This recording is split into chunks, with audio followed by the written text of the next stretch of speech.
They began unofficially, guerrilla teams, designers, engineers in America, Japan, after hours, under the radar, working on a dream. When Nissan gave Project Z the official green light, they hit the ground running.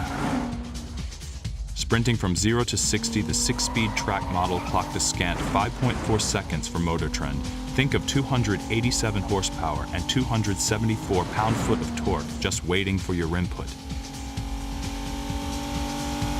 In fact, the Z is a completely driver-centric experience. Its chief engineer, Kazutoshi Mizuno, came to the table with years of racing know-how, including the 24 hours of Daytona and Le Mans. He learned what it takes to win. Make sure the driver gets exactly what he needs from the car, the instant he needs it. Make sure the only surprises are good ones.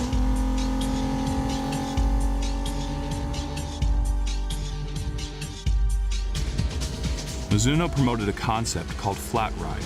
For race car drivers lucky enough to experience it, it meant a car that stayed flat, no matter what. If they slammed on the brakes, took a corner hard, nailed it through the straightaways. Here's how Flat Ride comes to life in the Z. It starts with an incredibly stable platform. Wheels pushed out to the 4 corners, engine pushed back to the midship location. Fuel tank moved forward toward the center of gravity. You in the driver's seat as centered as possible. The result is Z's uncanny 53-47 front-rear weight distribution. Watch its magic through a corner. As you're braking on approach, weight naturally shifts to the front, preloading the tires and enhancing steering grip.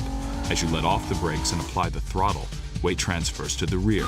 So as you accelerate out of the corner, you're closing in on that elusive but ideal 50-50 balance at the moment you need it most.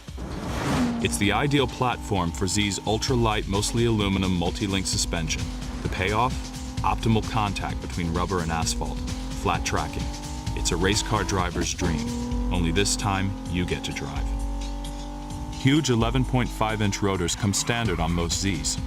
Track models get Brembos, the ultimate grabbers, with rotors over 1 foot in diameter coupled with 4 piston calipers, because the better the stopping power, the less time on the brakes, and the less time on the brakes, the more time on the throttle.